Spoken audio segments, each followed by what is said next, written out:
Hello, मैं स्वागत करता हूँ अपने चैनल अभिषेक फैक्ट चैनल में। आज जो हमारा 9 12 912 जो क्वेश्चन पेपर है उसका पार्ट नंबर 3 जो है अभी हम करेंगे, जिसमें कि हमारे जो है क्वेश्चन नंबर 23 से हम जो है स्टार्ट कर रहे हैं।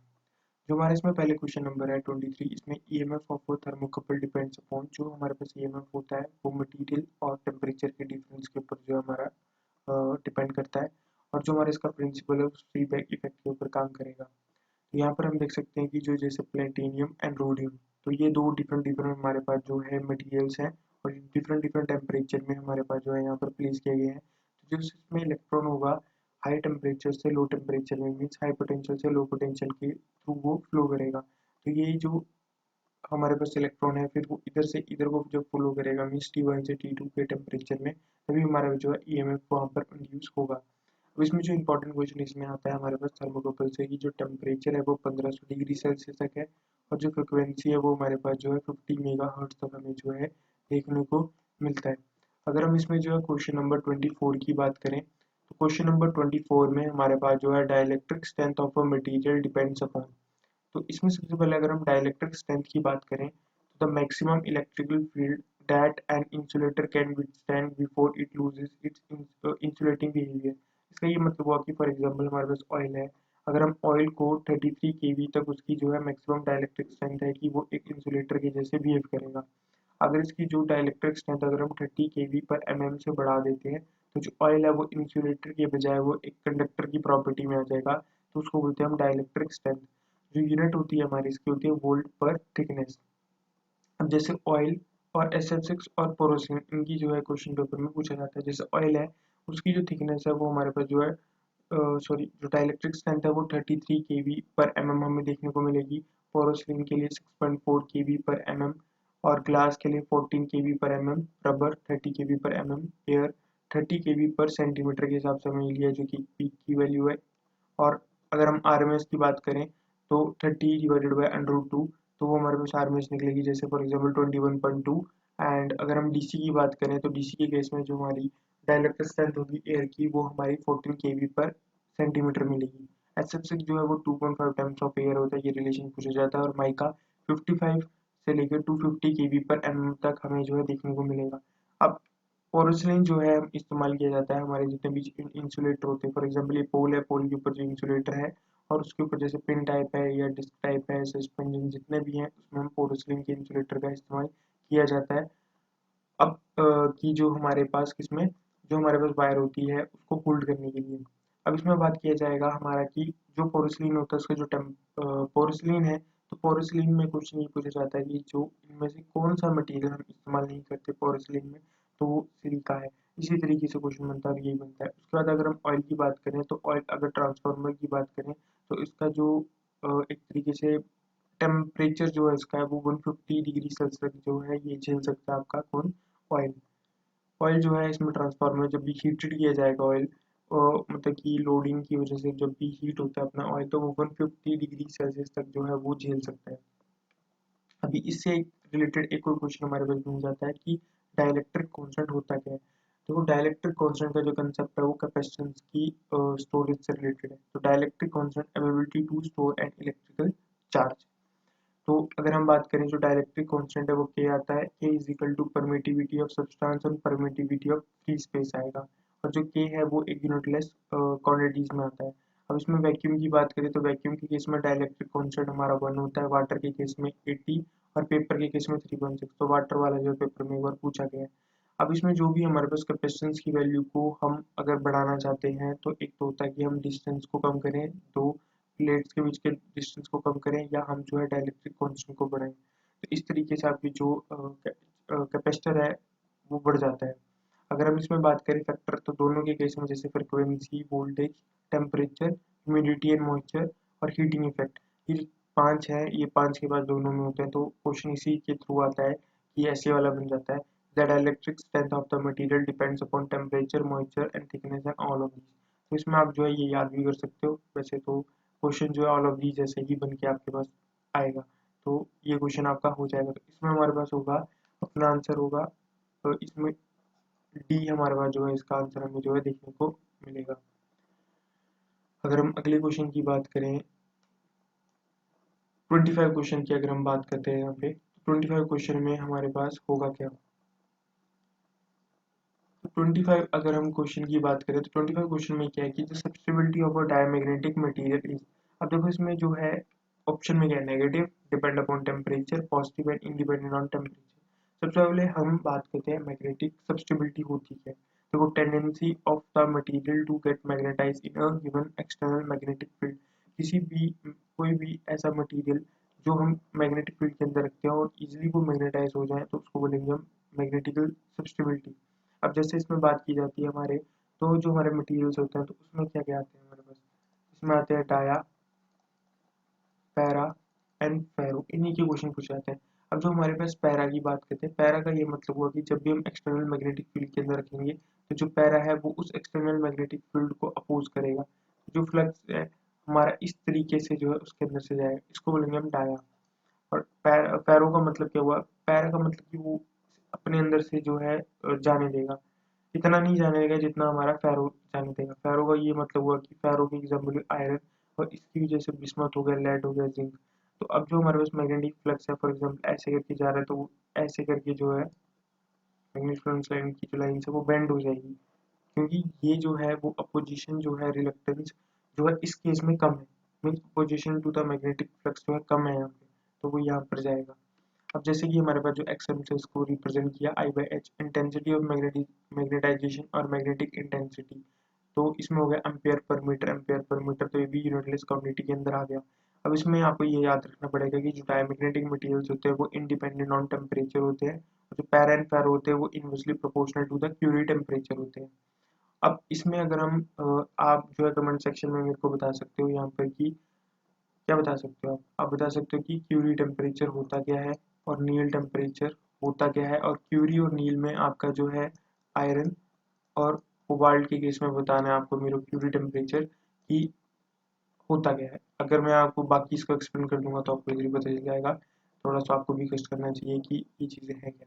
अगर हम डायमैग्नेटिक मटेरियल्स की बात करें तो यहाँ पर इसकी जो मैग्नेटिकल सब्स्टिबिलिटी है वो -1 to 0 मीन्स आप ये बोल सकते हो नेगेटिव एंड स्मॉल हमें जो है देखने को मिलेगी, तो जिसका मीन्स यही हुआ कि वो अपने अंदर से मैग्नेटिक लाइंस को पास होने नहीं देगा। इसकी एग्जांपल है बिस्मथ। तो इसमें जो हमारा 829 के क्वेश्चन पेपर में इसकी एग्जांपल पूछी गई थी, तो इसमें एक बिस्मथ था, इसमें एक जिंक था और एक और कोई मटेरियल था, उसके बाद ऑल ऑफ दीज था, तो उसमें ऑल ऑफ दीज हुआ। तो अब ये जो इसमें से जो इम्पोर्टेंट है वो बिस्मथ है, जिंक है, तो ये आप देख सकते हो, और वाटर बाकी तो आप देख सकते हो, जैसे सिल्वर है, तो सिल्वर भी अपने अंदर से जो करंट है वो इजीली पास होने देता है, इससे ये भी क्वेश्चन बनता है सिल्वर से आपकी रेजिस्टिविटी क्या होती है।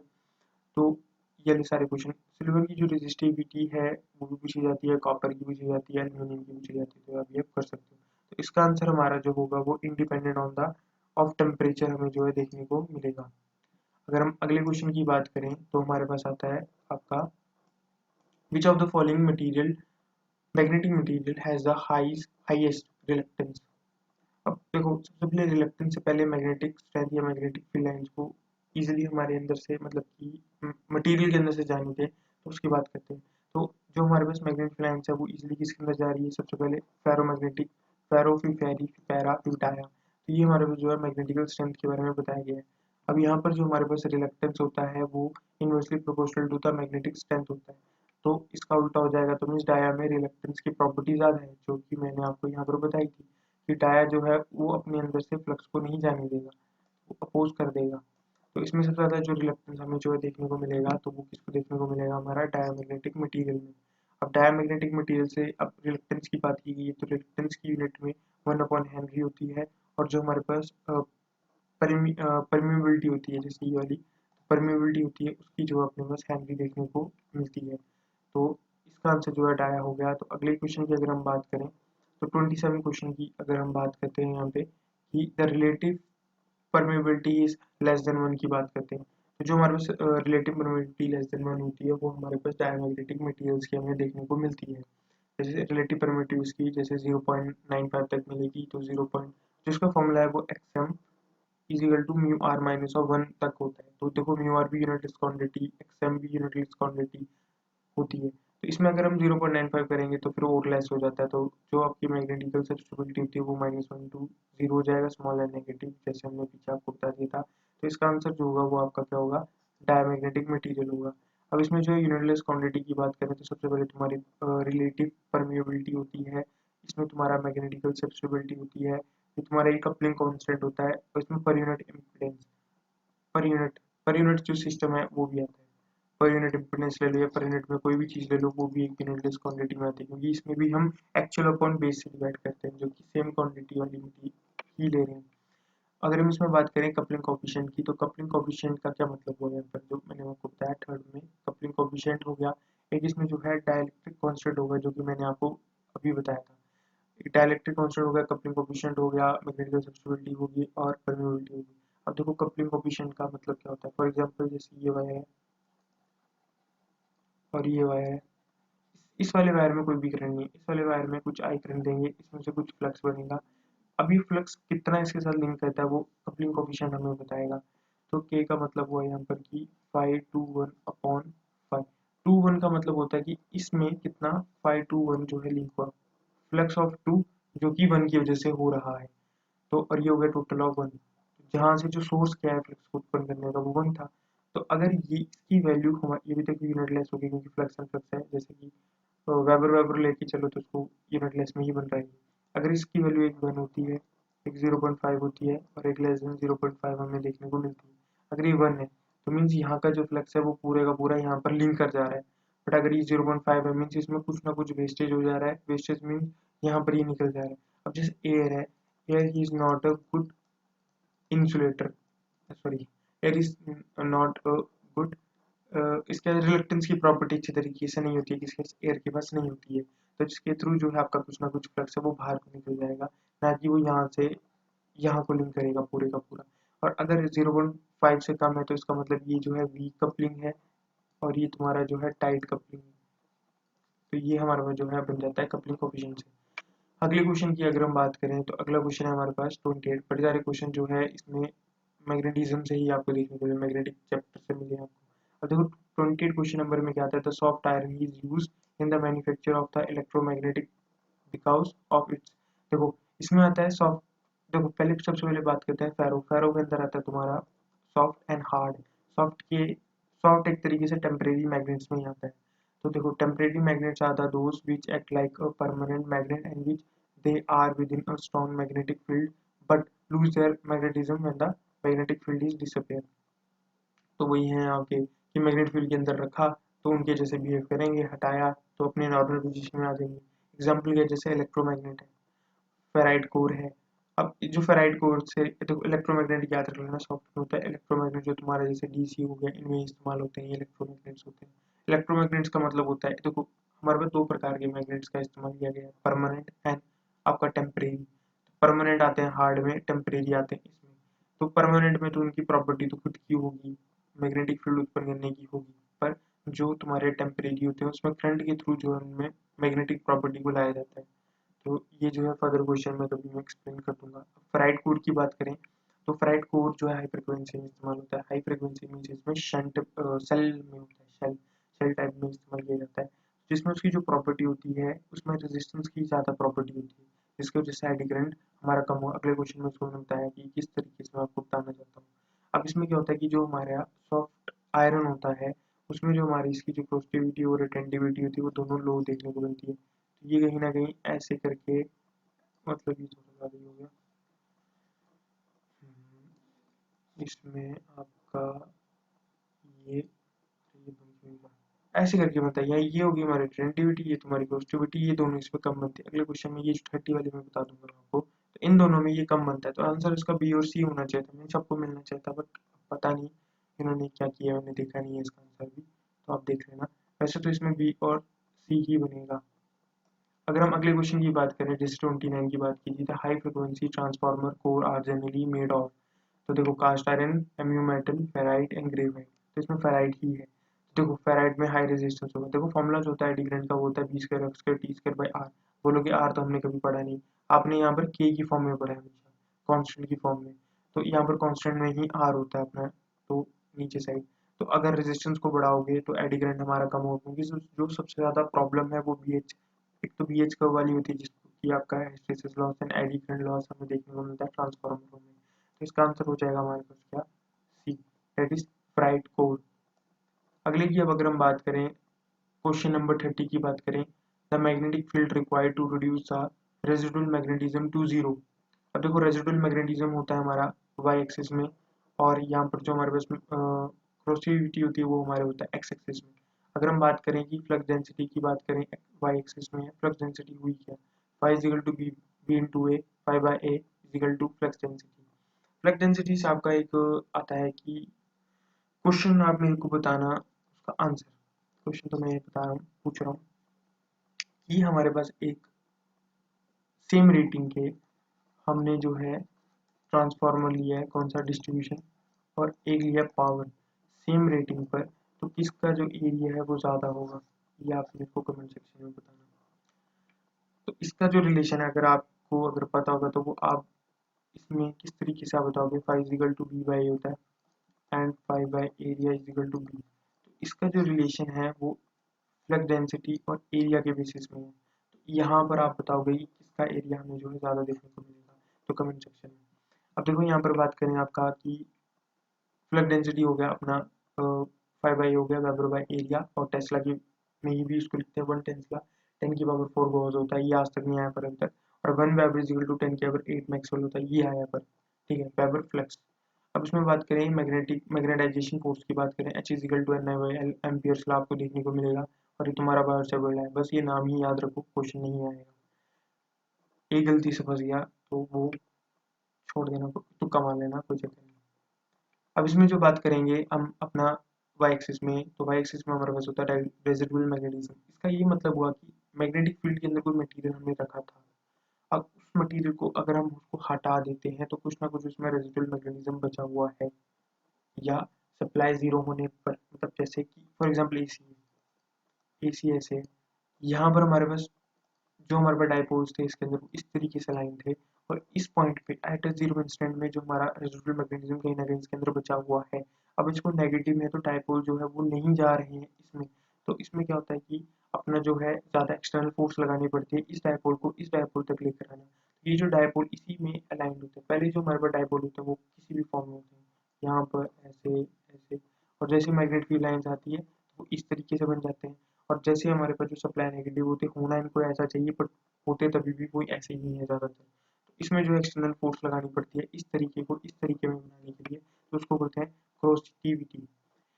तो आप ये देख सकते हो इसकी जो क्रॉसिविटी, इसकी जो यूनिट्स है वो इस तरीके से आप बोल सकते हो कि एम्पियर टर्न अपॉन मीटर की फॉर्म में। अब यूनिट्स की बात करें तो रिलक्टेंस होता है और परमिबिलिटी होती है, रिलक्टेंस को 1/हेनरी और एम्पियर टर्न बाय वेबर, और इसमें जो परमिबिलिटी होता है वो हेनरी की फॉर्म में आप जो है देखने को मिल जाएगी आपको। ये दोनों इंपॉर्टेंट है, याद रखना।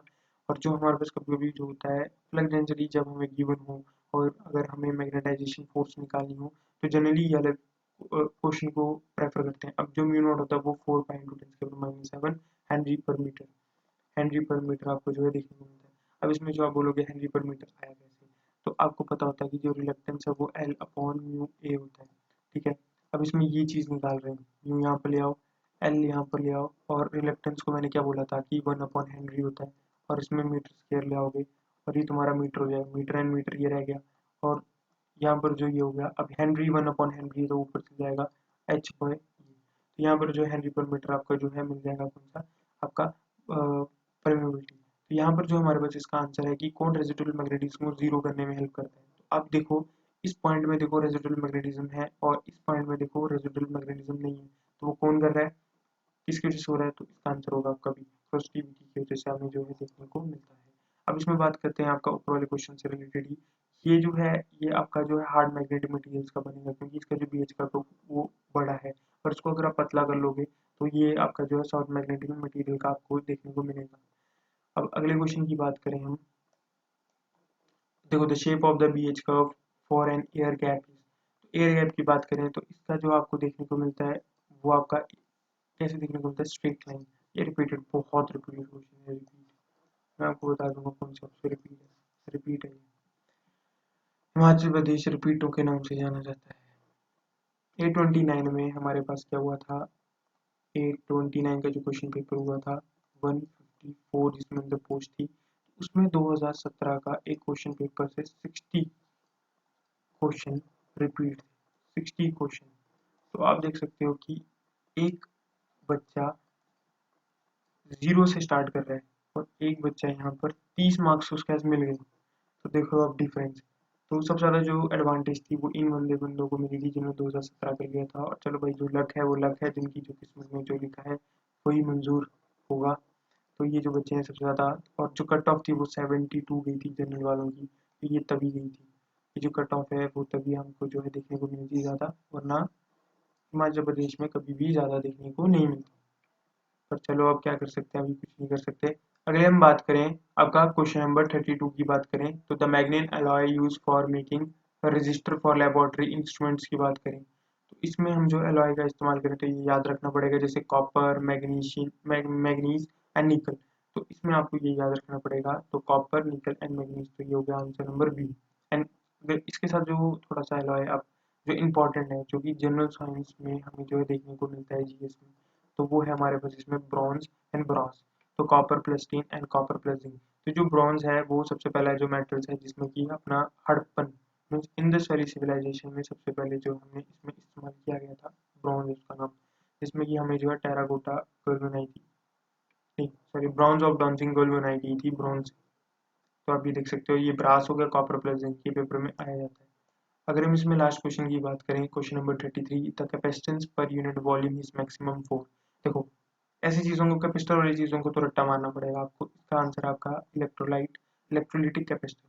अब देखो इससे जो इन्फॉर्मेशन है वो क्या है, देखो तो इलेक्ट्रोलाइट, इलेक्ट्रोलिटिक कैपेसिटर जो है वो पोलराइज होगा। पोलराइज का क्या मतलब हुआ, पोलराइज पोलैरिटी बतानी पड़ रही है हमको। क्यों बतानी पड़ रही है, क्योंकि ये डीसी के ऊपर काम करेगा, इसमें पॉजिटिव या नेगेटिव पोलैरिटी हमें जो है देखने को मिलेगी।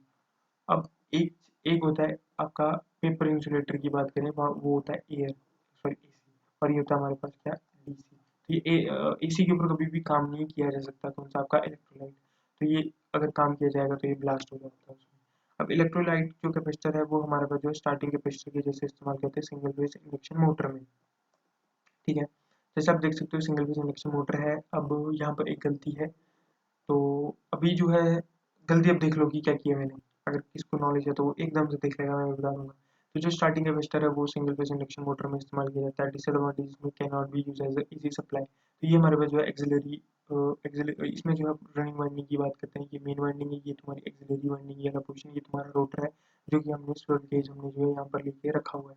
अगर इसमें जो गलती की बात करें तो सबसे पहली बात की जो हमारा सेंट्रीफ्यूगल स्विच होता है वो यहाँ पर नहीं लगता है, यहाँ पर सेंट्रीफ्यूगल स्विच नहीं होगा। अगर यहाँ पर सेंट्रीफ्यूगल स्विच होगा तो वो हम इसको कभी भी, आपका पावर फैक्टर वाला भी काम नहीं करेगा। तो इसमें यहाँ पर ले लो ये, इसमें जो हमारे पास जो है स्टार्टिंग कैपेसिटर को ये हटाने के लिए जो है इस्तेमाल किया गया था। तो ठीक है, जैसे आपका 75 ऑफ द सिंक्रोनस स्पीड आएगी। अब सिंक्रोनस स्पीड होती क्या है, देखो सिंक्रोनस स्पीड का अगर मैं बताऊं कि यहाँ पर होगा n equal to 120 F by P, ठीक है। तो कितने हमारे, देखो जो सिंक्रोनस मशीन, सिंक्रोनस की बात करेंगे तो पोल होंगे, और पोल हमारे पास होते हैं फिक्स। अब ये नहीं कर सकते कि पोल उठाए और इधर से चलते चलते 2 से 4 कर दिए, 4 से 6 कर दिए, ये नहीं होता है। फॉर एग्जाम्पल यहाँ पर पोल हमारे पास 2 है, फ्रिक्वेंसी हमें जो आ रही है कहाँ से, हमारे इलेक्ट्रिसिटी बोर्ड की तरफ से जो हमें प्रोवाइड की जा रही है फ्रिक्वेंसी, वो हमारे पास कितनी है, 50 हर्ट्ज, ठीक है। 50 हर्ट्ज है, और ये हमारे पास जो पोल है वो 2 है, तो इसमें जो वैल्यू निकलेगी तो वो है 3000।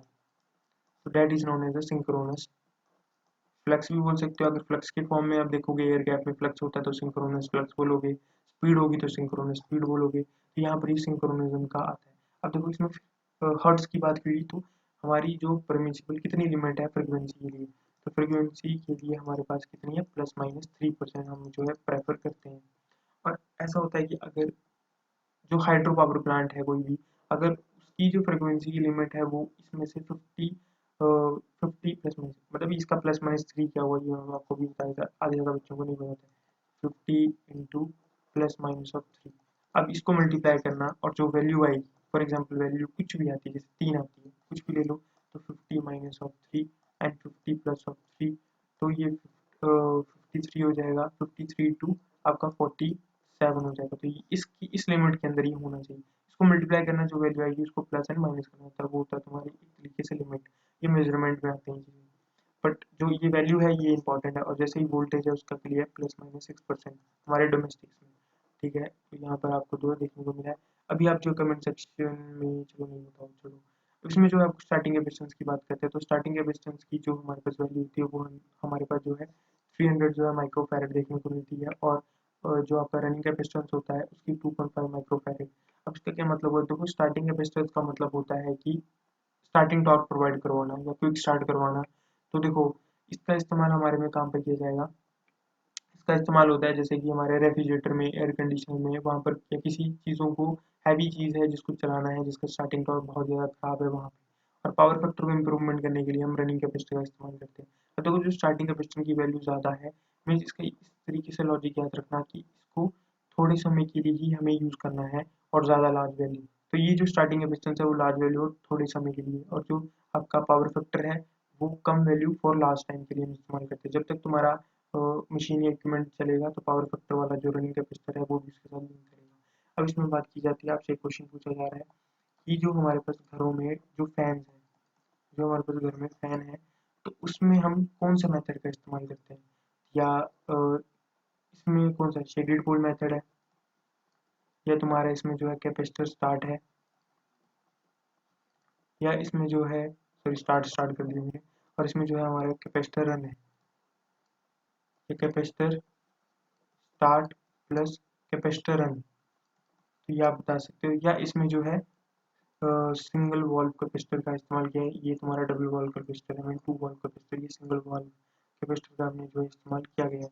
और अगर इनमें से जो भी हम, अगर जो भी आप इसमें से जो भी होगा वो आप मेरे को बताओ, और उसमें कौन से प्रकार का कैपेसिटर का इस्तेमाल किया जाता है, या तुम्हारा जो है इसमें इलेक्ट्रोलाइट कैपेसिटर का इस्तेमाल किया जाता है, या इसमें तुम्हारा जो है पेपर टाइप कैपेसिटर का जो इस्तेमाल किया जाता है। तो आई होप आपका जो है आपको ये समझ आ गया होगा जो हमने अभी आज 33 क्वेश्चन, ये थोड़ी हमारी माइक की प्रॉब्लम चल रही है, तभी माइक आएगा तो हम इसमें जो है एक्सटेंड कर देंगे, 40 क्वेश्चन एक बारी में ही करने की कोशिश करेंगे। अभी हम जो है पार्ट नंबर 3 में थे, तो कम से कम इसमें पार्ट नंबर 6 तक बनेंगे, 6 या 7 तक बन जाएगा। आप टेंशन मत लेना, ये आपका पेपर होगा मोस्ट प्रोबेबली तो फेब में ही होगा, क्योंकि अगर आचार संहिता जो है दिसंबर में खत्म हो जाती है, दिसंबर, और लास्ट पेपर जो इस करंट शेड्यूल अभी चला हुआ है, मई 2022 का जो चला हुआ है, उसका लास्ट पेपर है 25 दिसंबर। तो हमेशा जो लास्ट पेपर होता है उसके एक मंथ पहले नेक्स्ट एडवर्टीजमेंट की टेस्ट का शेड्यूल आ जाता है, तो इसमें आपको पता चल जाएगा कि आपका जो पेपर है वो कब होता है, हमारे जो 78 सीट्स हैं उसके लिए। अभी जो है मेरे चैनल अभिषेक पेट चैनल को आप सब्सक्राइब कीजिए एंड लाइक कीजिए एंड शेयर कीजिए and support to Abhishek Thakur. And अभी जो है धन्यवाद कीजिए, और विदा होते हैं हम आपसे।